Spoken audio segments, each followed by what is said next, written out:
Hey, welcome back. Welcome back, guys, to Two-Person Echo Chamber. Two-person echo chamber. So, clearly you liked what we did the first time because you're doing this again. You did it. You brought it back. You saved our show.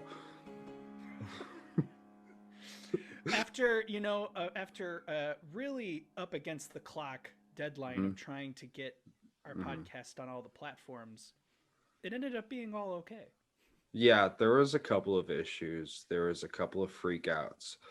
I, for one, really need to apologize to Mitch because the day after we released our first videos on Instagram, um, I was very needy and upset and pushy about him releasing and sharing some stuff that I was like, hey man, like, where have you been? And then, he was busy doing a lot of other stuff and a lot of stuff that maybe is more important than the podcast. But so Mitch, I'm sorry. Okay, bud. Thanks. It was, I get where we were excited because we had done all this work. We recorded a bunch of these interviews before we released them. So, we're like, hey, we're sitting on all this great material. Let's get it the hell out. And Yeah. then it just seemed like last week was like the perfect culmination for me of just like, what's every other life event that can happen right now while Yeah. releasing a podcast? But yeah, everything worked out fine. Everything's cool. It went Yeah. out. We've gotten some good feedback from family We and have? friends, and We have? yeah, yeah. Have we I've gotten gotten some good emails? feedback. We have not gotten emails, which Oh. we should point out that if you do have a question or comment or just anything you want to say to us, even Yeah. if it's, hey, you guys suck, two-person echo chamber Please don't say spelled that. out at gmail.com. Yeah. There's so many different things and like platforms to market yourself on. And then on each platform, you have to market your other platform, where it's like, yeah, we're on Twitter. And then on Twitter, we say that we're on this Instagram, Facebook, whatever. And then on Instagram, you have to be like, we're on this. Here's the Spotify account. Here's the YouTube account, whatever. Yes. I don't know how anybody has like any characters remaining to explain what they are because they have to explain where they are. It's ridiculous. One would think that after we get past this initial phase of promoting like the first one, you would think that it'll get a little easier. At least that's what I'm hoping for. It probably won't. No. But why would you think that? I don't know. I like to think that we get the hang of things and things just get easier, but sometimes things are just always hard. Do you think you get the hang of things and things get easier? Yes. Okay. Because I don't think I get the hang of things and things get easier. I think I get the hang of things and then there's like 10 other things now that make it way harder. Yeah, that's probably true too. Yeah, that's probably true. So, you know what? I'm just saying, get ready. Stop relaxing, Mitch, because it's about to get harder. How's it going to be harder? I don't know. I have no idea, but I think it is. So, what song's in your head this week? Oh, what song is in my head?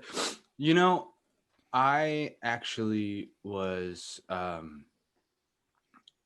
like really feeling that Dua Lipa Grammys performance.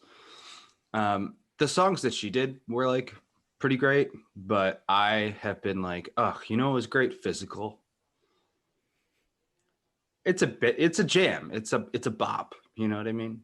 But I have a confession to make. oh no, don't say I it. didn't watch the Grammys this year. Oh yeah, that's fine. But I also haven't gone back and looked at performances. Well, here's the thing. My opinion of the Grammys, I would go back and listen to the performances, watch the performances, but there is all award shows seem like kind of like BS, right? But the Grammys seem the most like BS to me. Yeah. Yeah. I feel like I haven't cared about the Grammys in probably 7 years. What was 7 years ago? That's just a guess of when I was last like, oh, who's up for album of the year or who's up for artist of the year, blah blah blah blah blah. Because I feel like all the music I listen to is no longer like popular in terms of Grammys awards and stuff. Right. So right. I don't really care about who wins album of the year, or I don't really care who's the up and coming artists. Like, really, apparently, at this point, it's just the performances that are really only worth watching, because it's just like, okay, well, this is like a new piece of content. Beyonce has now has the record for the most Grammys of any artist, I believe, at 28. That's impressive. Yeah, good for her. Taylor Swift is the first woman or I care less about to that. Win like 3 album of the year awards. I mean, that's that's impressive in and of itself, but that's where I go. Okay, the Grammys don't mean anything. Right. But Beyonce, that's awesome. I'm very happy for her. I really like Beyonce. I like Beyonce a lot. Big fan. Who doesn't like Beyonce? I don't know, but I'd love to meet them and have them on the podcast, because then there'll be an instance where we're right and they're wrong instead of the other way around. Well, then we wouldn't be able to have a podcast, because then our whole shtick is out. I just think that we can at least spend a day or two being correct. I don't think that the whole world will explode if we just, say something correct. I'm smart, Mitch. I could be smart. I'm like Fredo in The Godfather. I could be smart. I could be smart. Can I also confess another thing to you? Don't say you haven't seen The Godfather. I haven't seen The Godfather. Oh, fuck. Okay. It's been around long enough, and I've learned to know certain, like, I know what happens. I know all the big plot points, and I know like the big lines. Right. But I've never sat down and watched it, or all 3 parts, whatever many parts there are. Do you think you've learned all that stuff because you were scared of like being the person who hadn't seen The Godfather? 100%. Like all these scholars of The Godfather, and I haven't seen shit. So let's just pretend like I know Al Pacino. 100%. Wow. Do you have any interest in seeing it? At this point, no. Why?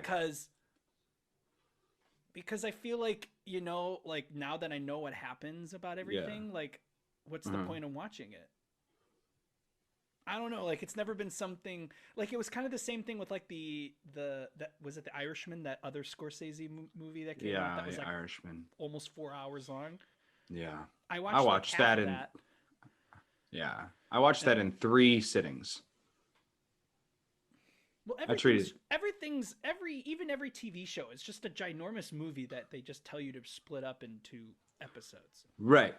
The Irishman is just a ginormous movie that they tell you to not split up in episodes. 100%.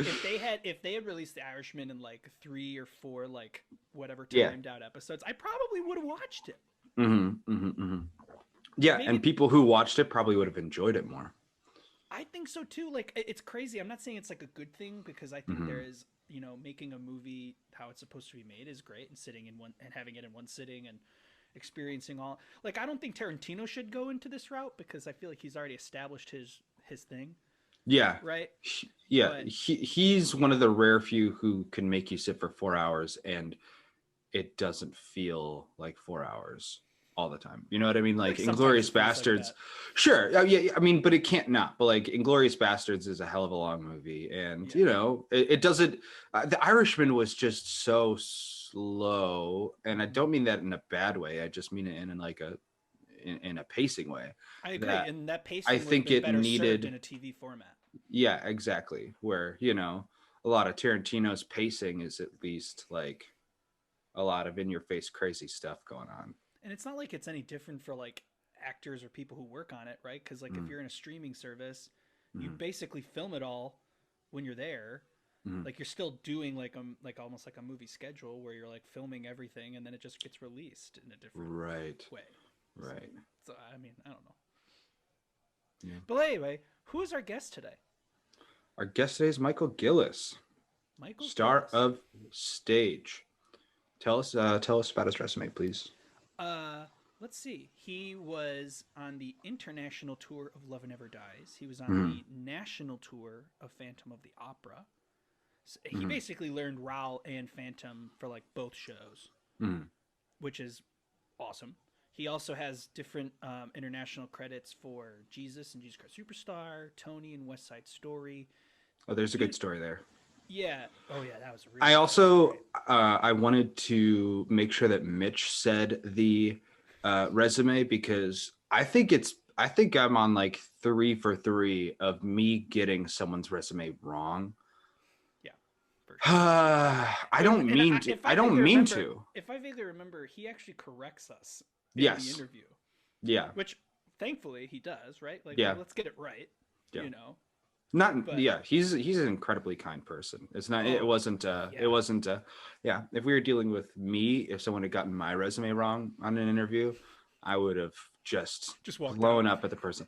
Yeah, because I have a double standard because Piers Morgan style. yeah, exactly. No. I can't do this anymore. How dare you, Well, turn the mirror back at me. I think he was definitely like I don't remember what order Mm-hmm. we did his interview in terms of when we actually recorded these, but he was Yeah. like I remember him being like the first person we talked to that I was like starstruck about. Really? Yeah, I think he was. Well, the fact that he was so kind and generous with his time was Yeah. obviously a testament to his personality. But he's done a lot of really Yeah. incredible He's work. been in it. He's been in it. And he had this really beautiful part of the interview where he talks about how he took a break and he thought about doing something else, even though he had reached a high standard before that. And then Yeah. he had to get back to that high standard, and he did all the stuff that he did the props, he did the costumes, he did the lighting, he did this, he's done it all in the theater, and I think that was always really great to hear. I love those stories, especially for people who are not doing as well as Michael's doing, or as other people are doing. It's really good to hear the other half of the success story. It's really good to hear the struggles that go along, and happen to 99% of all performers or artists, right? Like there are a select few Justin Biebers in the world who get discovered on YouTube before they even go to high school, right? Like everyone else struggles. And it's hard, not to say he doesn't. Sorry, Justin. It seems like you're a much nicer person now. Everyone everyone else struggles, right? Like everyone has like these different things, these different paths that they have to take, and these different roadblocks. I was thinking about my roadblocks a lot after this episode, and the things that get in my way, right? Or the things that I have to overcome, because they're different, right? There are things that I do to myself, and then there are things that are outside forces that you can't control, but you can control how you react to them. And the cool thing about hearing Michael's story was that we get into his mind frame of that, right? Where his thought process wasn't entirely like, I can beat this, because you often hear like, yeah, I persevered, yeah, I got through this. He actually talks about the idea of moving on from a life in the arts, about moving on like from acting and from singing. And I thought that was really refreshing take, a really refreshing conversation. Yeah, and also he talks about goes into kind of how you get yourself mentally prepared and to do the same thing for a long time. Yes. Every night, and maintaining a level of performance, and and he also has a really cool like COVID story. Yeah, which I'm a little jealous of, actually. Same, right? Like, Yeah. could you imagine being I don't want to say ignorant, but like, you know, like not knowing what's going on. Sure. For a good portion of Sure. Yeah. this life-changing event. Yeah. Yeah. Very different. Look, it's a great conversation. Mitch, anything else you want to talk about? How you doing? I'm good, man. You good? I'm Taking good. it easy? I am taking it easy. This Chicago just got some snow yesterday after Yeah. like 2.5 weeks of just absolutely gorgeous spring weather. So I'm leaving. that sucked. I'm leaving. I'm so tired of it. I'm going back to where everyone knows my name. I'm going to a bar. A slightly more temperate climate in New York. Oh, yeah. You know what? It's like 35 degrees in Chicago, but in New York, it's like 40. Hey, those 5 degrees are a big deal. Huge, huge. Yeah. All right, guys. Enjoy the show. Enjoy. Yes. You're going to edit this first, right, Michael? You've clearly already seen my technical acumen. So Of course. I think that absolutely I will get you that by 2031. 2031. Oh, when they have like things that just will do it for you. Right in time for me to get to go back to New York and you to go back on tour. Yeah. Yeah. By the way, we are speaking to Michael Gillis of the international tour of Love Never Dies, the Phantom alternate, and Raul understudy. No, I'm actually the Love Never Dies was just America. And okay. I went out and did Phantom of the Opera International. But same thing, understudied both Phantom and Raul. Yeah. But you've done both the shows. I've done both the shows. Which one was you? And you just came back from Phantom? Yeah. It's weird that you did the sequel and then Well, it's weird that it's honestly there's a lot of weird things. So the first weird thing is that I did the original Phantom in 2006. I remember that picture of you. Yeah, the ridiculous picture. And that looks like kind of like like 1880 meets like 1990 meets like horror show. Yeah.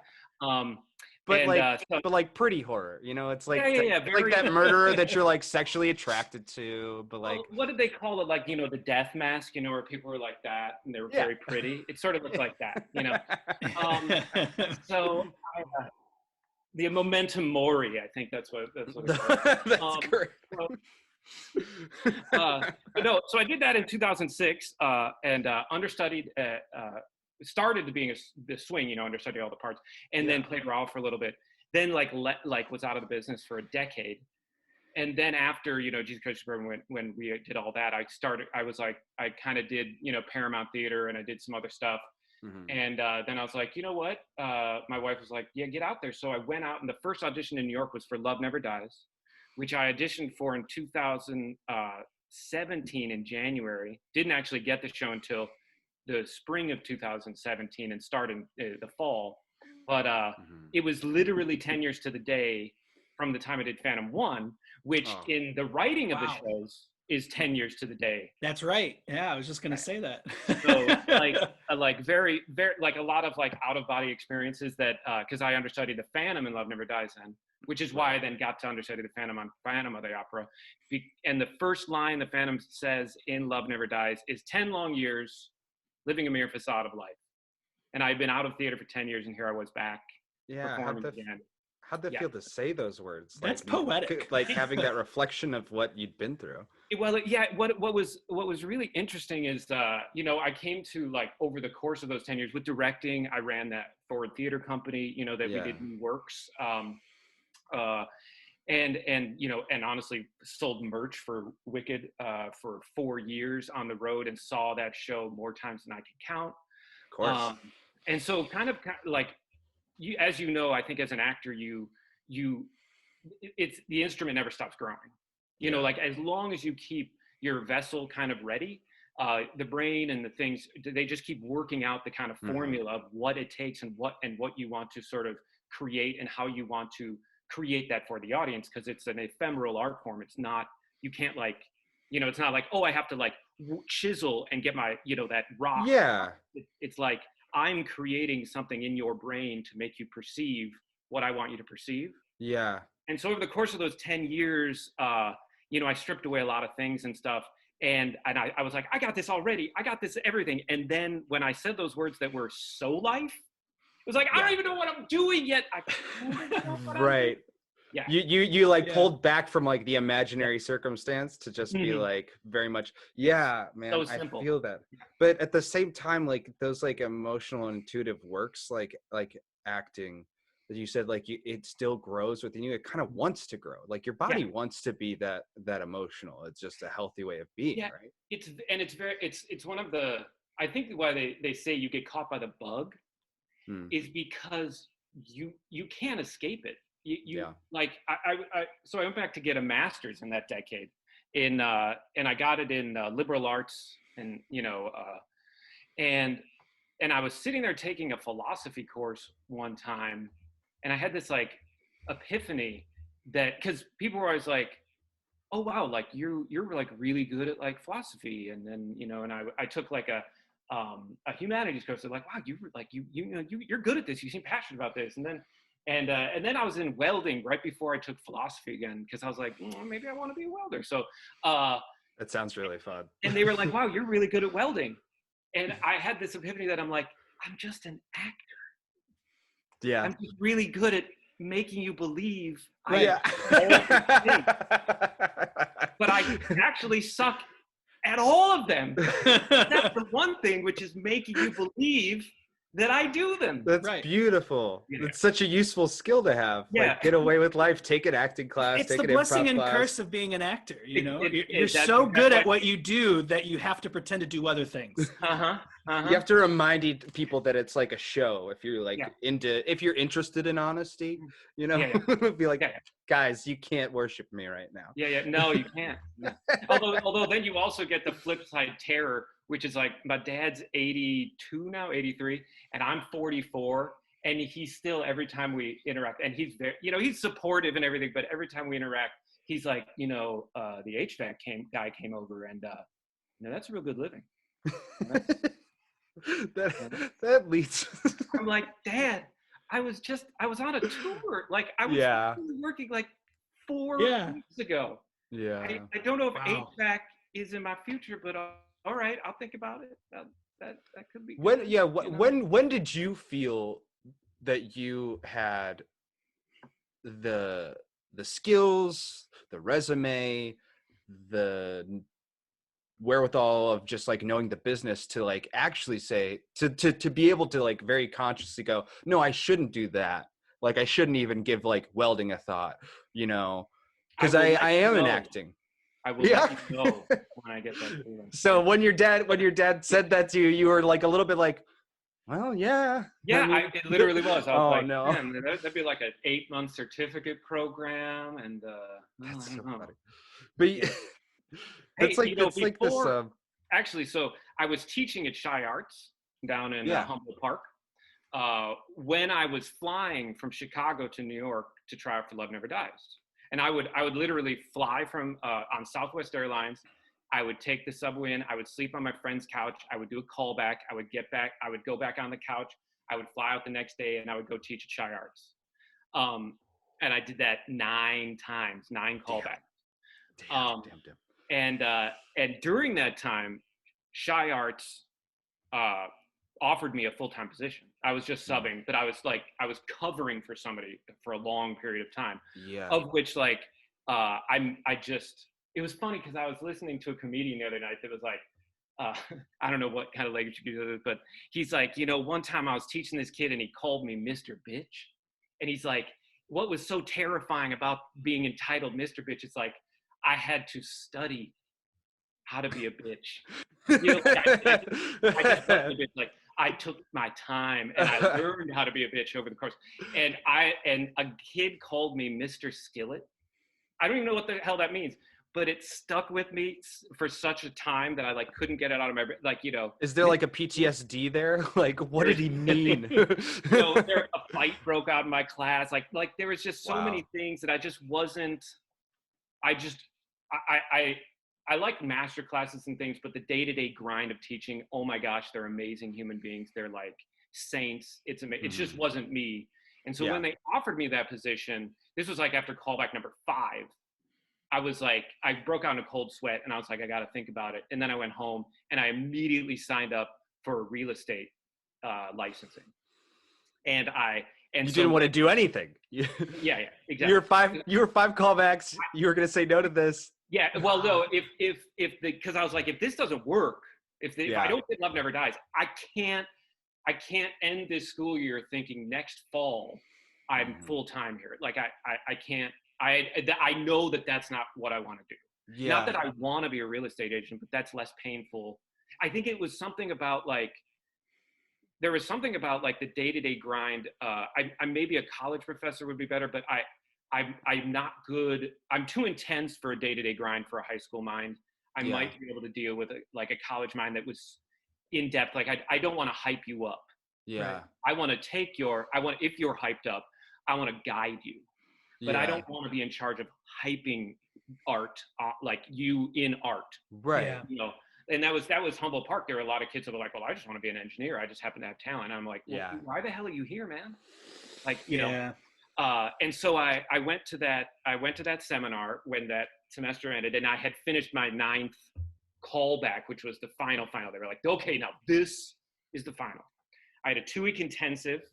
Every morning I would go, and it was 10 hours a day, and I'd be like, please God, let me get a call. Please God, let me get a call. No call.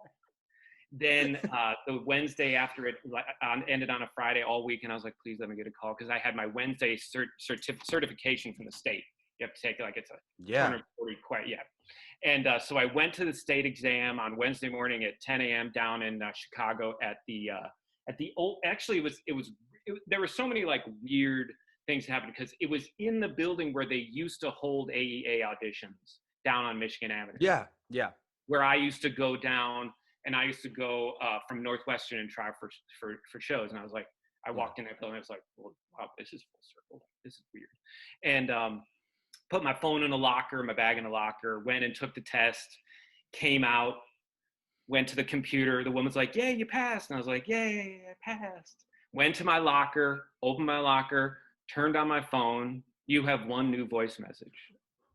I got the tour. Oh my God. It was literally like the universe had to push me to the edge of the diving board. Right.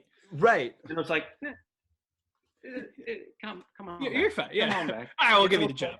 But like, it's like that James Baldwin quote, like, there's definitely like socio-political meaning behind it, but like I always think of this, like when I think about like who you are and like how growth is like history, people are stuck in history, but history is also stuck in people. I think I reversed it, but where it's just like there are so many things that like are giving you reason to like maybe settle for something completely different. Like not that real estate is like settling as an actual career or teaching, but for you, for your person, for your artistry, like, and that's like a part of like everyone's history is like, what makes me safe? What makes me, sorry, my Siri is just turning on and off. What makes me, feel comfortable, because I've been told, I've been conditioned, just the way your dad was, still saying like that, like there is like a very specific lifestyle that you should want and like try for, but and it's the terror of comfort, right? Being an artist, like it and growing up, I grew up in a comfortable society, northwest suburbs of Chicago are incredibly comfortable. They're exactly there, and I think it's hard. I often say like, I of course am around a lot of people that are from, counterculture, because that's what theater and art is made up of. They didn't fit in. I am the package, as I think you're like, there is a package about us. It's like, oh, we fit in, right? Yeah. We don't, but the pain is for me that I don't. I don't. When I go home and I talk to my 18 cousins in the Chicagoland area, I don't. I mean, I understand them. Yeah. From Chicago, but they don't get me. I don't get them. Yeah. There's like the strange part is that, I mean, it's like you have that like dual speak of like, when I'm here, I can get along with this like very specific type of northwest suburbs of Chicago, blue collary, you know, like even if they're not blue collar, it just feels very, it's just the Midwest, you know. And then going back to like your artistic world and like, you know, talking about like very much different and different, like emotionally different, intuitively, like it's just wildly like it feels different for you. Well, again, I think artists tend to want to delve into reasons why. Like always reasons why we do things, reasons why we feel that way, reasons why I might take that action, reasons why, I mean, that's what I was talking about earlier with like catching the bug, and you never escape acting, because acting kind of teaches you like, well, why would that character do that? And eventually you start saying, well, why do I do that? To understand myself better, you know? And I've noticed in my parents and especially my sister and stuff, it is painful for them when you bring up, well, why would you do that? Yeah. You know, like to get into the emotional core of them, it's like, why? Because then their answer would be like, why would you ask me that? Why would you bring that up? You know, why would you want me to be in pain? I'm like, that's how you get into it. That's how you discover it. You know, that's how you dig it up and like unearth it, pick it apart, put it back together so it makes sense to you. Yeah. You know? If something needs healing, you know, that's the only, right? No, I mean, scab it over, man. Scab it over. Put on a long shirt and act like I have a stove downstairs. We could just stick your arm on it, you know? But I mean, it's so funny. I so agree with you that you find out why, which is an inherently logic-based question, right? And so much of the arts is viewed as like emotional, which it is, but because it's emotional, it's viewed as not logical, which is almost the exact opposite of the truth. It is like taking it, if you're taking an acting class or like you're getting a compliment after a show of like, wow, like you cried in this scene and it's like it really like blew me away. But like if you're doing the work, that's like your car is like running well and like the auto dealer is just like, yeah, there's no problems with this car, and you say thank you. It's not a question to say thank you to, like, I mean, to be polite for sure, right? But like, my system works, I know that, you know that, thank you, like appreciate it. But it's not like I owe something to you. It's just that's how the body really works if you let it logically get to the place where you can be emotionally free, right? And I think that but emotions are scary, you know. I think that, and I think there's a dual thing within that. I think that I agree with you in the fact that there is a logic to it, but I think that's like all the work you do. That's all the work you do up until the kind of liminal or the edge of the wings. Yeah. The minute you cross over into that area, all that work is just in your bones and sinew and skin and everything, and now you fly. And that's the emotional space. And that's why a lot of times like people can't tell you why they enjoyed a performance. And oftentimes when they do, it comes like at questions like my wife's aunt, who says like, why did you hold your fingers like that? Oh, because you're acting from the tip of your fingers. Like you know, like because she's so meticulous. But I know that it created an emotionality in her. But she doesn't. But it's too uncomfortable for her to talk about that. So to talk about the physical aspect, you know. And so and I think that's the why though. And so I think that probably, you know, on the flip side of that, if I'm making any sense, you know, I took a poetry class again in Searching for Everything, and there was one guy. It was over at Harper College, and there was one guy that was like unbelievable, man. He was like just killing it every time, and every time he read something, it was amazing. And every time because you know, poetry class, you're pulling it apart, you're unpacking, Yeah. Every time he was asked, so why'd you write that? I'm not going to tell you. Oh, he's Bob Dylan, is what you're saying. So exactly. But and he took it to the nth degree. And I always like kind of resented him in the class. And now after like 10 years of thinking about it, I'm like, you know, in some ways artistically he had it right. The more we unpack it, the sort of like mystique dies, especially in poetry, and we explain away the sort of, well, for instance, if you're writing a great song and it affects you in such a way that you cry, or you let something go, and then you find out that song was written about their cat, you feel cheated. Yeah. Why? You know, like, you know, I mean, why? You know, like, I mean, I kind of understand why. Well, it should have been written about something as deep as I felt. You know, and that's why, like, sometimes when I'll come off stage and somebody will like be like, "Oh my God, your fingers," and I'm like, "Do you know the depths I went to talking about fingers?" Oh my God. I was on the third ring of the Saturn, man. Like, I was like out there going through trying to put the universe back together for you, and you're talking about fingers. Yeah, but it's right. It's not your place to So I'm like, yeah, man, show them where to look. You can just lead them. You just got to lead them to water, right? There's so many people. I mean, actors. I've run into a few where the mysticism of the art form, I think, almost overtakes the willingness to work on it. You know, that like you were on Saturn, like because of the work that you did, and then you freed yourself right before you got on stage. And so I think so many people are so obsessed with the free yourself part that they're like, well, I don't know how the fuck I got here. And like when someone actually like tells them the rule, like there are like guidelines that you can do, like whether it's Meisner or Strasberg or Stanislavski, right? Like you can have these like tools. Yeah. Well, again, the tools get you that doorway, you know. Yeah.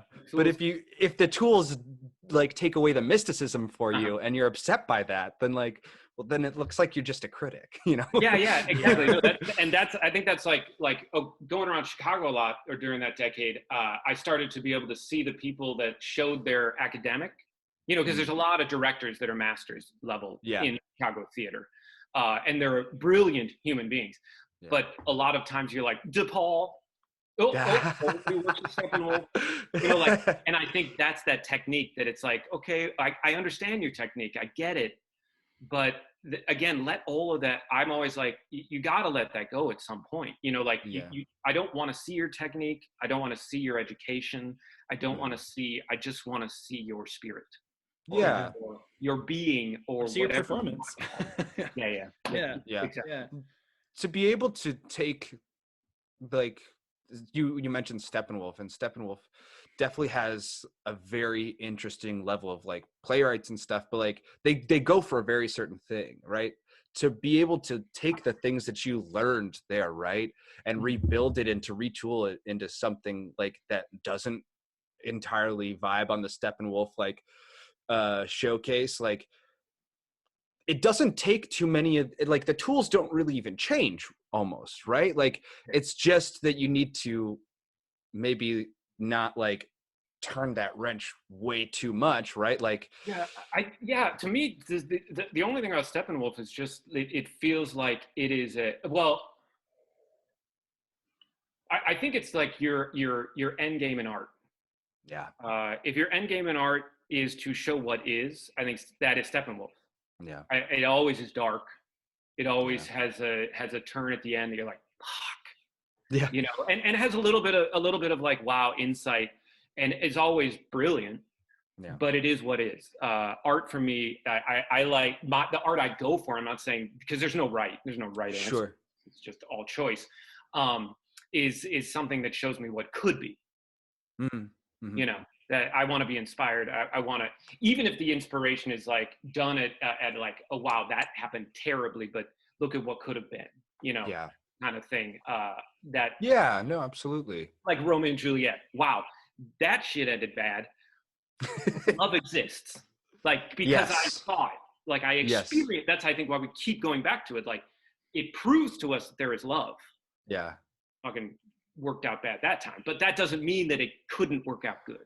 Right. And like, the lesson there, that is actually, you know, Romeo and Juliet, I think gets like kind of squashed for being that Shakespeare play, you know, but there are like a couple of different ways where it's just like love exists. Yes. And people tend to turn right into like the very like bad, horrible, like trap falls of of love and like of letting people love around you, when like if you turn left, and it's so easy to do, right? Like that has, I haven't thought of that play in a long time, gonna be honest. Yeah. I haven't either. But that I was like, oh, and yeah, that makes sense. That is kind of why, because I did West Side Story a lot. So there it is. I was so you do Romeo and Juliet all the time. I was gonna say I'm looking at your resume and I see it twice. I think is it on there? Yeah, twice. I am a big West Side Story fan personally. That's one of like the three main shows that got me into acting and musical theater. Sorry, not West Wing. West Side Story, West Side Story, Jesus Christ Superstar, and Les Miserables. Oh, so I mean, top 5 classics. Yeah, right. Classics. So I just wanted to pick your brain there. I mean, you did at the European tour. What is it as huge there as it is out here? Yeah, especially in the Netherlands region, because they speak such good English.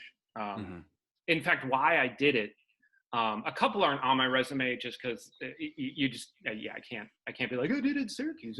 Sure. Right.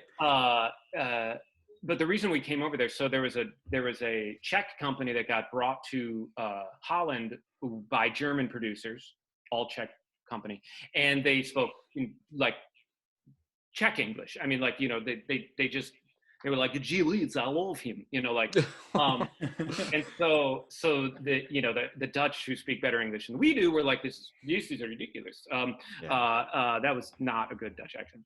And so you get a dialect coach if you're gonna do it like live, right? There we go. So don't worry about it. It's more of a hurdy-burdy. So then the Germans were like, well, we gotta figure this out. So they hired 16 Americans, and we went to the Czech Republic and rehearsed and had like the whole Czech company still did it with us, but they were the backups, the gang. So it's a giant production. Sure. And then we went to Holland with it. But in that, like our first day in the Czech Republic, and this is why I kind of know every moment of this show, is because when we arrived there, we were sat down and they did it for us. And then the guy was like, no, you do. And we're like, well, wait, what? Yeah, like 4 weeks. We're just gonna like, what? And what we had seen was basically just a concert version. They'd cut all the dialogue because and it came out that the director was like, well, why do we need this?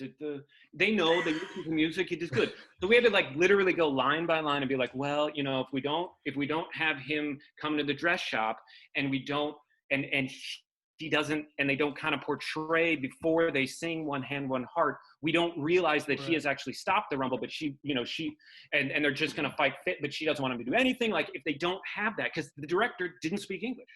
Yeah. Wow.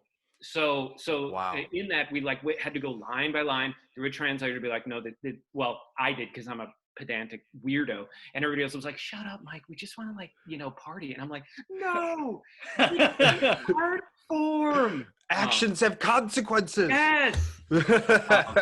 Yeah, and I agree with you, Mitch, that it's a perfect show. It because every line, and you can't cut anything, because you cut one thing, and that's the very finely woven perfect thing just unravels. Yeah, I mean, will happen. It's like the actor also has to like skip some like meanings, some actions that really, I don't know. Yeah, I mean, you could do it, but it would just be unnecessarily jarring.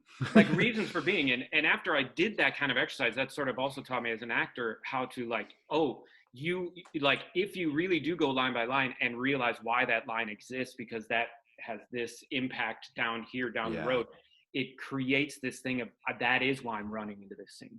That is why I'm frantically talking to someone, because these lines have meaning. They have consequences later on, or referred to back earlier before. Yeah. So that was a really great sort of just exercise for me, and in learning that. And I did that like way back in 2003. It was sort of one of those, again, life history, like intersection of things that was probably the greatest dramaturgical learning thing I've ever done in my life. Yeah. Was trying to explain West Side Story through an interpreter to a hard-headed, completely chauvinistic pig. Like, yikes.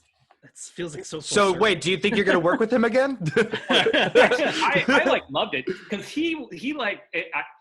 well, this is the thing about Europe and Asia working over there. They appreciate art in a way that they're not going to pay you a ton. Yeah. But they want to hear your opinion because you're an artist. They will allow you to speak up because you are other, you know. I actually read a lot of Thomas Merton, who is a Catholic monk in the 40s to 60s. And he often talks about like how the monastic has like left its sanctity, like has to leave its sanctity because they're an outsider reflecting on society, and they're the only ones that actually can tell society what the hell is going wrong. Right. Because society's in it. They're in the woods. They can't see the forest for the trees.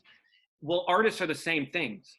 And notice that both of those things in our society are kind of spit on and not respected. And if we do speak up, they're like, yeah, those crazies. Well, but that's almost the circumstance that's happening in the world right now, right? Where other thought is very much like you can find the straight line between like not paying teachers, right? Mm-hmm. Or not caring about what actors say, right? Mm-hmm. Or not really caring about like the certain religions and the certain religious people who maybe don't like follow the Catholic code very well, like, or the assumed Catholic code. You follow it to the line of like these people who are like actually like looking for power or have power and wanting to sustain it because the society works for them, right? In a very specific way. And if there are these like artists who are thinking about the perfect utopian life or what could be, right? Then that maybe doesn't mean anything good for them, you know? How do you monetize that? Yeah. Utopia? Yeah. Do we sell shit there? Do we have 20% poverty? If we don't have 20%, if we don't have 20% poverty, then we can't have a lot of people like watching Fox News from a storefront window. Yeah, no, come on. They're gonna turn the channel. I had a question. So you've had experience doing tours of these shows. What kind of perspective do you get by performing the same thing, but in all these different places around the world or the country? Like, I always found that so crazy. Yeah. Well, like, wow, that's a broad question. And a good question. There's those little things, like the language barrier, like when we were in Asia, like you're being translated. So there's a delay, I always feel the audience like a kind of like, almost like like if you're in a floaty, and the audience is sort of the ocean that kind of like, you buoy up. And so you can kind of feel them when things start to happen. And when there's that delay, it's like, oh, there they are, and so you kind of got to just be confident in what you're doing and just hit your marks a little bit more than when the audience is like right there at the end of your words. Yeah. However, there are other things of again, that it's still an event there. It is still something that is meant to like when I was trained, one of the things that my teacher said, which I still believe, believe to the bottom of my being, that your job as an actor is to stand on stage, walk to the edge of the stage, extend your arm to every member of the audience and say, I will take you to the depths, to the worst place you can imagine, and I will bring you back safely right into your seat. So, kind of strap in. And there's still that kind of feeling there where sometimes in America, it's kind of like I'm wearing my shorts and my wife, the kind of kid like, well, I mean, no guy would want to go to, like that kind of thing. Like, not really something for everybody that, if you're not into it, you can't like it, or all of that kind of crap. It's just sort of, it's just a way to sort of disavow or say, all the things America does. Whereas over there, it's still a little bit, that it's a high art form, and people look at it like, I'm here to experience, and they're also just not afraid to experience. and to tell you about it. And sometimes it's a little pedantic, but other times it's like, whoa, like, you like, I got letters from Koreans that were like literally writing through Google Translate in box letters to me, that were more insightful than anything from a person speaking English right at the stage door to me in America. That's and you're beautiful. like, wow, wait, you understood that, like that you got that, and you had to do it while translating for yourself, and then you translate it back into to like inform me about it. Yeah. Wow. Like that takes that you think about how long it takes to write that letter, how long you have to sit with the emotions that they were feeling during your. That's beautiful. That's why I can't even fathom it, because have you ever, like, Korean is like a category 4 language. It is like I could not use Google Translate. I could not make the letters. So like for them to now in a completely foreign language to them be writing that out to me in hand, it blew me away every time. That's gotta be a real beautiful lesson on the effect of theater. And I think it should be at least a little bit of a confidence booster for you, right? Like that you can affect. Yeah. It goes beyond, like, right. That's what we do though. That's what can't. Well, that goes back to the comment about the kid in the poetry class. There's like, because you can't explain it. Yeah. It's beyond language. It's beyond it. That's why when people are like, well, theater is going to die, it's like, it can't. It is beyond us. It has been around for 2,000 years or longer, or even longer than that, since they were telling the Iliad with one man in front of a group of people just singing for 2 days. Like, this is a form that human beings need. It is beyond the words that are put down on paper and then spoken. It is beyond the music on the page and then played. It is beyond the lights and the sound, the costumes. It's the conglomeration of all and none. Like, you can't quantify.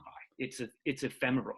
It's ephemeral, and the one hope for me, like, that it's not gonna die because of film and TV and all this, is because it's also tactile. You can feel the energy of the other person. It's not like just a feeling. It's because you're right there, right? You can feel someone's warmth almost, right? The whole stage is like emanating this like body heat. You're there. And a hum, like I just love the hum of theater. It's just sort of. There's a rush I've always found that there's a rush involved with performing that is almost better than any drug. You know what I'm saying? Mm-hmm. That's absolutely. It's not going to say which ones I have or have not tried, but but I think that's a mistake. I think you should tell us. But I can always, my favorite memories are still walking off stage to an applause, and that's still more intoxicating than. It's tactile in both ways, right? That's a reciprocal relationship as the audience and an actor or a live musician, right? You get it, I get it, we're all in it together, right? Like, and the same thing that you were saying about, reaching out to every audience member and saying, I will take you to the depths and I will lead you safely out. That means you're going too. Well, I have to lead it. You are Virgil taking Dante down into the into hell and back.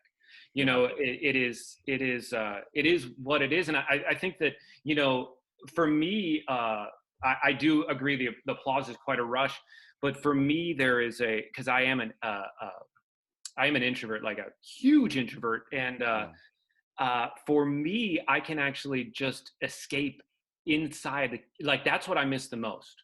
I was always Mike, and Mike's great. I like Mike. I walk around in Mike all day, but like getting back on stage, I could Mike could be on Saturn and watching safely as this, and when it's the perfect thing that I'm so in the character that I'm like I had an experience one time when I was doing Jesus Christ Superstar in Europe, where like I was in the second act opening, he breaks the bread and goes through basically the Catholic Mass, and I like had this very like out of body experience, of it, you know, like those film sequences that you see the camera and you pull back from the lens and then you pull back from the person and then you're in another camera and you pull back from the lens and then you're in the TV and you pull back from the lens and you pull back, but that was in my like body. Yeah. In the fact that not only had people been portraying this event, whether it be historical or not, it's now this event. Everybody knows what it is.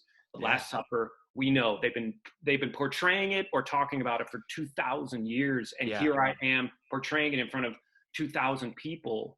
It is beyond us. You know, it was beyond me. It was, and that is the vibe. That is like the unbelievable sort of like razor's edge of like being in the moment, watching the moment, knowing the moment's happening, but also not wrecking it by like knowing the moment's happening. And it's like, you're just like in the zone, you know? But that's like that story, you know, of Jesus. And it's like that story of Iliad where it's like the fundamental truths of it. And I don't mean like the actual event, but the fundamental emotional truths, the humanistic tools that are there in both of these stories, and the way that it's being told with people, around people, for people, that just proves like you know, writing proves acting proves music. It has to be there because it has been there even before, you know, people understood why they were doing it. I'm not even sure people truly understand why they go and see it. You know, I think that there is like those sort of people who truly, you know, those prophetic people who I don't think they understand anything more than other people beyond the reason why connection is important. Yeah, yeah. And I think that that's why no prophetic person ever wrote anything down. Because like when you write it down, you dogmatize it and you ruin it. Yeah. Like that's why theater is amazing. Like it is in that's the why moment. That's why your poet wouldn't say the why. Yeah. No, you can't. You ruin it. You know, you then now it's sort of like our Constitution. We're like picking it apart and trying to understand it and stuff. It's like you really like a lot of times when I hear debate and stuff from both sides, I'm like, you really think that's what they meant? Like, do you know, like, I'm not a Second Amendment person.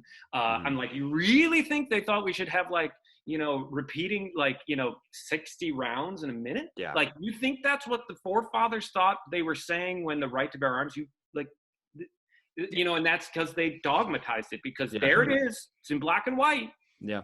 And they don't think that. Just, I mean, right. They don't think that that's what they meant. They know exactly what the fuck they're doing too, which is the worst part of it.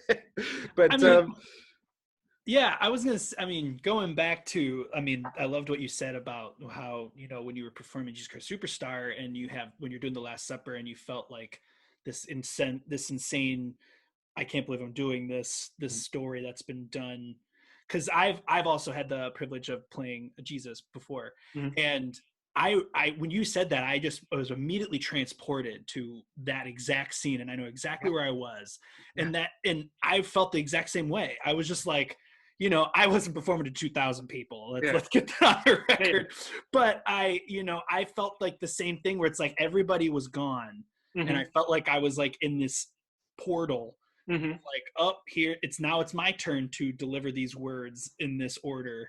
And it's unbelievable. You know what? I gotta say, because now that I think about it, like I did Judas, and now that I really go back and think about what I was doing, because there wasn't entirely too much technique there aside from like being very much interested. You were like 11. Emotion. You know, there's I was 20. But that's 11 in art years, right? Yeah. But when I was kneeling down to kiss Jesus on the cheek, I didn't feel the story has been told. I felt I am trapped to this fate because the story has been told, but like almost in like a, and like you guys felt like that this is what we're presenting, and I felt like I'm the thing that comes in and destroys what the story, you know, like I'm the right turn with Romeo and Juliet instead of the left. Yeah. Like, well, yeah. No, it's sort of like,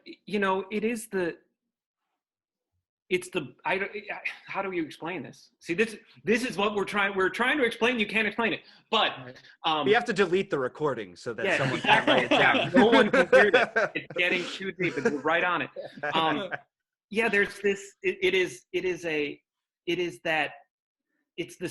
It's the 60,000 years bloodline. It is like the human, like, and I think that's what you were pointing to when you're saying that that there is truth in these things that are unspeakable, and it's in all of us. And I think what we're all trying to say is that when you get caught in the sort of, if you ever if you ski and there's like a rut, and your ski just goes off into it.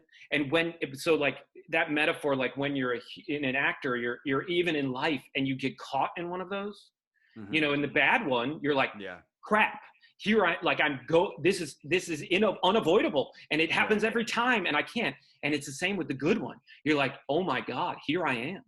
I'm doing this. There was a second time in Jesus Christ Superstar on the flip side for me playing Jesus is when you're watching Herod.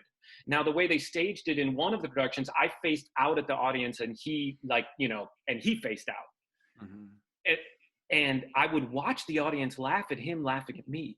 Right. In this, again, oh my God, this is happening again. And here I am, and I'm the one having to watch you all laughing at me, that just like it's been being done, not only to the, whatever the story is and the truth of the story, but in every bullying sequence, in every racist sequence, and everything, and you're doing it. You're doing it right now. That is the reflection, like, of life. That is like the grapes that you make the art from that turn into the wine. Like that. These patterns, these unavoidable consequences, these stories that are told over and over again, they're told over and over again because the pattern happens over and over again. These people happen over and over again. Martin Luther King Jr. was it's these people who will go and do these amazing, beautiful things that, like, it just, the pattern of the reaction of the people are and then how that obvious. Is. Yes. And there's a great new movie called One Night in Miami. That's yes. I haven't seen it yet, but that's on my list. Yeah. Fantastic. And it's sort of the sort of crossroads of like Malcolm X, Muhammad Ali, before, when he was turning into Muhammad Ali from Cash Play, Jim Brown, and Sam Cooke, and how even in those, because you have the MLK character, and he was almost like the prophet, and then you had the kind of militant leader that was Malcolm X, and how they all, and how their stories are I'm sure if we look in the 20s, we'll find those exact same representations of those human beings, and that's what they are. You had the valiant warrior that was Muhammad Ali, and then you had the firebrand that's Malcolm X, and these are iconic people, but they're also iconic, like, archetypes, and that is why that archetypes do exist, and that's why creating these characters, you do get in these ruts, because ruts is the wrong term, but like you become it. It's a path. Yeah. And sometimes it's like hard, and I would often talk about, like, when you leave a show, trying to extricate yourself from that, like going to the next show or to the next audition. And especially, like you were saying, when you do a show, like circling back to, like, when you're doing a show for a long period of time, for years, and you get to it. I will say the one thing that people that don't do runs of, like, I mean, I've done Phantom probably 1,200 times now. The show, not just the part. No, I got what you meant. Yeah. But the depths of understanding, and the comfort on stage, and the, like, it was like when I directed Jesus Christ Superstar, and George, very, very early in the process, one time was like, wow, like, you really know this show. And I'm like, George, I've been on stage doing it more times than you've listened to it. Yeah. There's a depth and a comfort in that, and an ease and a freedom that until you get to that level of repetition, you can't. Now, you can also get totally stuck in ruts, and you can totally, but if you allow it to be free and to still play, you realize that just like, you know, when you have the tools of Meisner, Stanislavski, all those things, you have all of these colors to play with. Well, when you've done something that many times, you're like, I know how to do it in this energy cycle. I know when I'm in this mood, when my voice is here, and it becomes this just, you're almost like the, you know, DJ spinning, Yeah. and you're in control. Yeah. And that is like a very empowering feeling. Yeah. Which again, but then the consequence of that is then when you leave that show, trying to extricate and become comfortable again like that is very difficult. You know, because now you're like, oh man, you're like all uneasy. You know, like these words, I don't know these words yet. Like it's just not coming out. You know. Yeah. Yeah. So keeping a balance between the two is definitely important. To get more to the practical side of like, this is just amazing stuff. So thank you so much. You know, you do these shows 1,200 times or so. You know, how do you keep your body and your mind just always ready to go for that? You know, because I feel like on a smaller scale, you know, I'll do something for a month and I'm exhausted at the end of it. Mm-hmm. You know, I'm exhausted every night. I can't imagine doing this more. Yeah.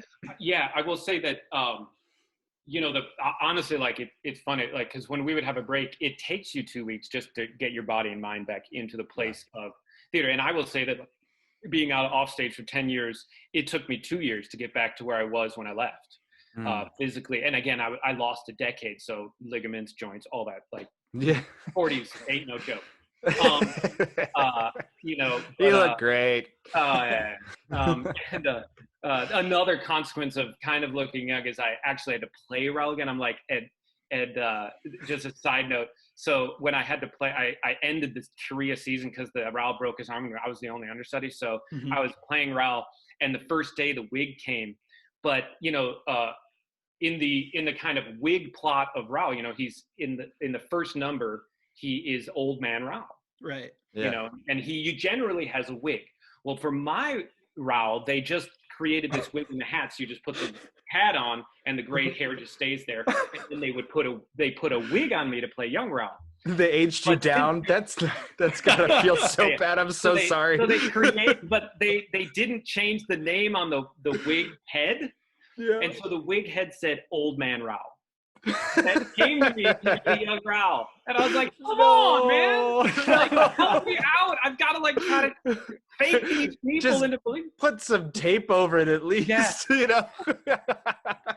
Oh no, yeah, that doesn't help the mindset, right? Before you go on. Yeah. Well, actually, you know what's funny is it's sort of like it actually gave me the comedy to go out there and be like, yeah, old man Raul, baby, I'll do this all day. You know, the freedom, the looseness. Yeah. Mm-hmm. Yeah.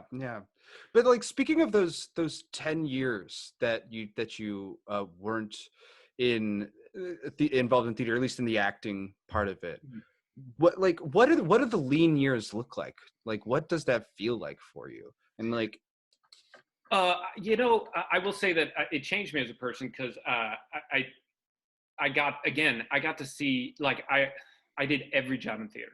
And I mean, every job. I like dressed Disney on Ice. I dressed the Baltimore Opera. I did props for several opera companies and ran the props department for several opera companies in Chicago. I ran the lights and sound for all of the Wicked benefits out on the road. Yeah. You know, so I was AD of a theater company, and getting that. Now, in doing all that, I call it my black and white period, because getting back out on stage for me felt like I came back into color. You know, I was like, wow, oh, there it is. Oh, there it is. Yeah. Everything else was like mind kind of creation, and you saw it. So it was fulfilling in that way. But for me, there's nothing like, again, the razor's edge of performance. It's like finding grace. Yeah, it is. Yeah. It is when you're inside of a song or inside of a monologue and you're hitting those notes or those emotional peaks at the same time that your body, words, everything, it's coming together, coalescing, and that you can hear a pin drop. It's like a buzz. It's like, So when it's away and you're in black and white. And so I will say that I think that's why a lot of performers do struggle with addictions of all different types. I don't know if I want to like put myself into the category of those people that have struggled with it, but in the fact that I don't know if it's ever interrupted my life, but it definitely has been a diversion, and a pretty heavy one at certain points. Yeah.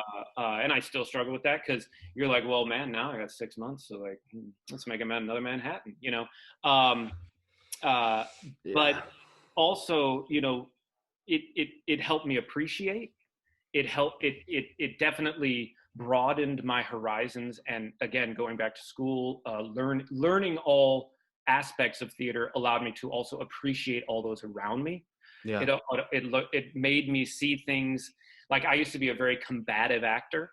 I was always I knew better, and I knew how to do it, and being a director made me see that, like, even if I don't, like, this is one of the kind of things I came to. I was like, wait, even if I don't agree with the director, he still cast me, so he believes in me. So if I just agree with him, make it my acting job to almost make him believe I'm doing what he's doing, what he's thinking. Yeah. And I'm being the greatest actor ever, as opposed to combating him mentally in this. Hey, most characters are lying about something, anyways, right? So just lie about listening to the director. Yeah, exactly, and make him think I am. Hey, fabulous. There it is. And on stage, if he sees it, fabulous. Or they see it, absolutely. Yeah. So, you know, again, a lot less combative, a lot more appreciative, a lot more like, we're all on the same team here, man. Like, you know, why are we battling? What are we battling about? Like, it's about creation. And so, but, you know, and I still struggle with it. Like, again, we started the show with my dad saying HVAC, and I was like, oh, maybe that would be. You know, I still don't really know what I'm doing with my life. Although there was a song in the late '90s where it was just music over a graduation speech, where the guy said most of the more interesting people don't know what they're doing in their 40s. Most of the most interesting people don't know what they're doing in their 60s. And I'm like, you know, I maybe I took that too much to heart, but I think it's like you're bragging now. Yeah. We get it. You are interesting. I will wait until I am interesting in my 40s too. Yeah. I think I'm on the same path. Well, the only way to become interesting is to not know what you're doing. See, so it's kind of a negative into a positive. I'm gonna throw away all my books. Start fresh. Yeah, but you know, that time that you took off, and then that moment that, like, incredibly, for reasons outside of your control, that audition, that the scale was turned up to 20 because of all these outlying factors in your life. Like, did that moment, like, that moment where you're just like, I'm back, like, I have this chance, this opportunity, doesn't that kind of feel like right before getting on stage too? Like, that, you know, like, whoa. Yeah, and I was very blessed, and I was very lucky in the fact that the woman that I worked with, Kristen Blodgett, who is the music director of the Phantom production that I did in 2006, was the woman that auditioned me at that first audition. And she remembered me. And I owe everything to her in my comeback this time, because, you know, first of all, that first audition, she, you know, she was like, I started singing and I saw her do this. And then when I ended, she goes, "Where have you been?" And, you know, if you ever, like, the best feeling you've ever had in your life is if you left and you thought everyone forgot you, and the first person you see when you're back in New York, they go, "Where have you been?" Like, they didn't say, "Who are you?" She said, "Where have you been?" And I was like, been around. I tried to escape and I couldn't. So here I am. And further down the line, when the first time I went, that they had the assistant director there, all the Love Never Dies team was from Australia. So when they first flew him in, it's like the fourth call. Well, then she asked me, and she was like, "Well, I just don't see you fitting into this show." And I was like, "Well, you know, I don't think I fit necessarily for any particular character. However, I think I can understudy both." And that's when she said, "Oh, you know, well, learn the material." came back for a work session, came back for another audition, made it through the casting director, and now the assistant director and from Australia and the choreographer come, and it was a very hot. You know, it's one of those weird early spring days. It was overtly hot, and so they had tons of fans in the studio on 8th. And yeah. And I walked in, and this was another moment that I was like, there's something happening here. She goes, can you turn that fan off? You're gonna want to hear this. Oh God. And so it was like, you know, it's like the universe was also, and I felt that too. And but it was her, and you know, I often think that like I spent a lot of time in audition rooms in Chicago, and there's and in New York too, and not saying that either, but a caustic audition room, I don't understand it. I don't know why. Like, why do you want to make it caustic or aggressive against the people that are going to be trying to sell your product? Right, and is a overtly like warm, and that makes such a better. You are inherently closing off a lot of your other people's opportunities through causticness, and in return, it is your opportunity for seeing. Right, I also agree. I understand that it's a slog. You know. You know what? It isn't like, for me, again, I even auditioned all the 8th graders for that. One of the things I truly enjoyed was sitting in the auditions to get into Shy Arts. Oh yeah. Seeing dreamers, man. Like, this isn't a slog. This is dreams, you know, and it's dreams every time. Yeah. And when I would run my theater company with another woman who will not be named, but she never wanted an audition because she knows what talent is out there. And I'm like, how do you even know? How do you know? Right. How do you know? How do you know what you don't know? And I'll never forget, I went and I auditioned for her for a show, and she was like, "Oh, I never knew you could do that." And I was like, "Well, it's called acting." You know, when I looked at you in real life, I didn't realize that you could do something else. Exactly. If you knew everything I could do, then why do we ever cast anybody in anything? Yeah. You know? Yeah, man. And so I'm a huge proponent of auditioning, and I'm a huge proponent of overtly making people feel comfortable and wanted, and that we're blessed to have you here. I felt that with you when I was in Jesus Christ Superstar, and also you brought me in for an audition one time for a show that I do not think was right for me at all. And also I was off on that was like kind of my black and white years too, where I was like, what am I doing? Why am I doing it? You know? Yeah. But hey, we all get through that. but you were there, and you made it so comfortable for me, and I'm gonna remember that one for a long time, because I have not. I will say most of my audition experiences have not been that warm. Yeah, you know? No, they aren't. I mean, I came in in Chicago with people I knew and had worked with, because when I kind of started transition back and like acting like they didn't know me, and I'm like, that's silly. You know, if you like why are you being so weird? Like, you now are a, you know, I think they always feel like there has to be this dynamic. Why? Yeah, this unwritten rule. You either cast me or don't. It ain't any skin off my back. You know, just see what I can do. Be gracious and receiving. If you don't like it, that's chill. But what makes it worse is when you treat me like crap and then you reject me. Or you treat me like crap and then you accept me. Like, what is that? Yeah. They both suck. Quit playing games, girl. Yeah. So what else is going on with your life though, Michael? What's quarantine like? What's coronavirus doing for you? What's your plans after this? Yeah, I just got, you know, it's funny. I literally just got, you know, because I was supposed to be in China starting January 15th. Wow. And I just got word that we weren't going to China January 15th on December 28th. Oh, I'm sorry. So I then called my best friend Jelani and asked him to give me a crash course on quarantine. Because it's I'm coming into this late. I'm really late. Wow. Because I was in Korea from December of 2019 until September of 2020.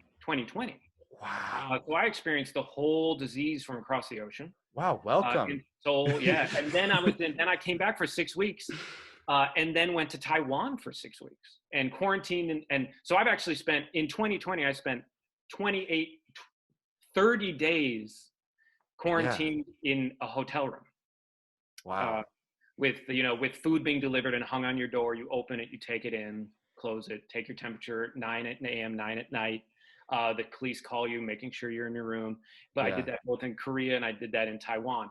And so that was my kind of notion. And then once that ends, there's a level of freedom in those countries because they are so strict getting in and control the disease. So, well, there's still mask wearing stuff, but that's about it, because you don't have to worry. There's the kind of, every time you go to the, Jewel here, or Kroger, whatever you're going to, you're like, should I touch this?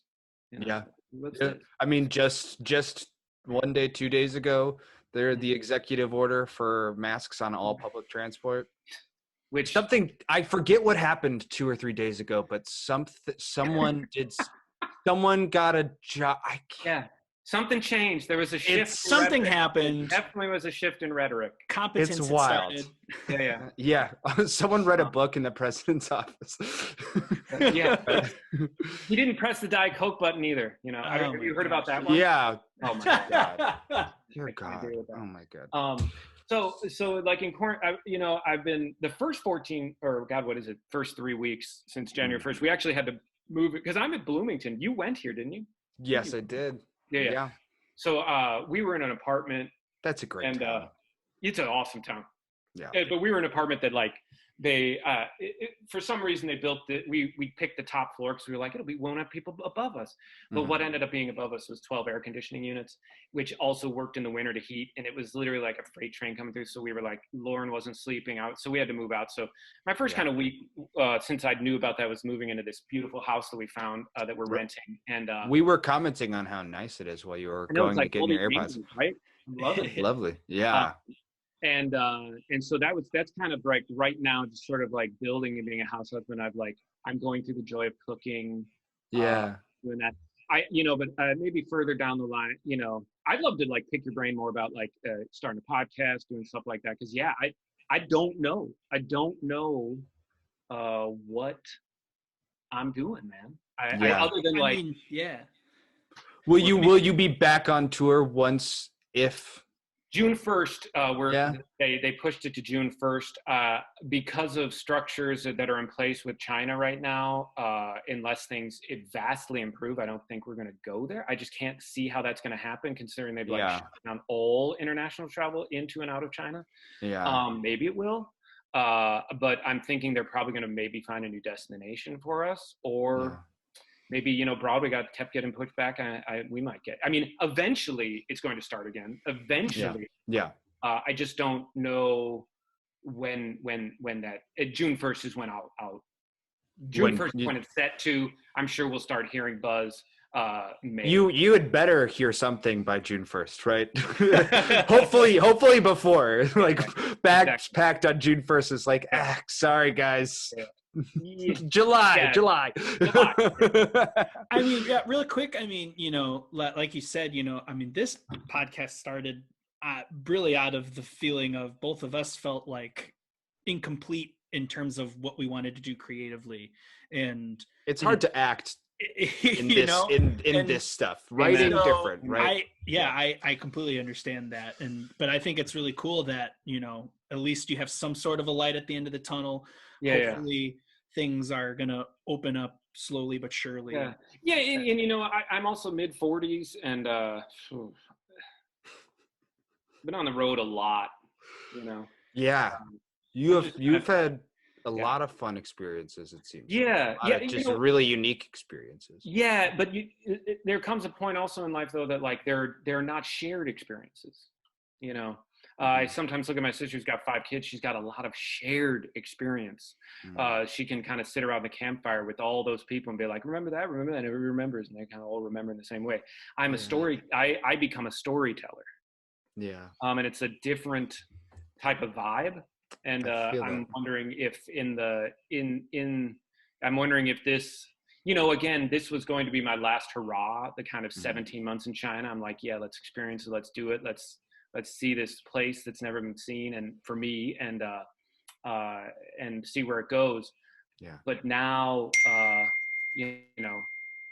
does it I don't know. I like if something plopped in my lap, I don't know if I would be horrified to just walk away. Sure. But also, I think it's more than okay to, we actually, Mitch and I both, we have some friends who are getting married, right? And they were going to take this year to be young and dumb, right? Then start a family, but they've decided to wait one more year. And I think it's not the end of the world to press pause. I hope that people, at least through this horrible 2020, now 2021 year, at least realize that pause isn't the end of the world, right? You can say yes one more time if you want.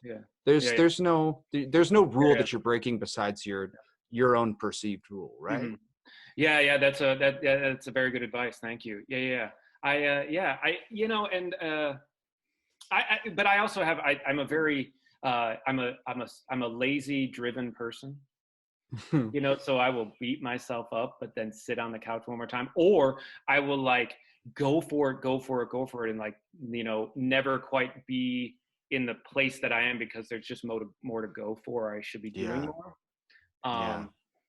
So it's kind of a dichotomy that is difficult. And that's why I'm like, man, I wonder what I would be if an opportunity arose that, well, I shouldn't say that.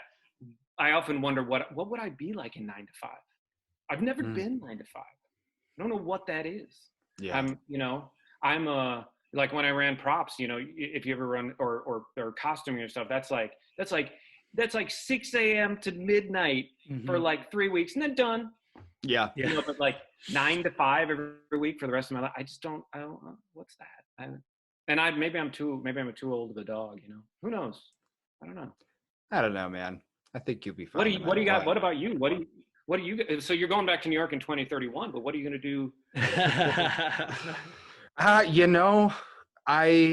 I'm going back as soon. The plan is actually February. I'm going to try and ride this line of going back to New York while apartments are still pretty cheap, right? But also maybe before the world starts so that they don't, so I can get settled.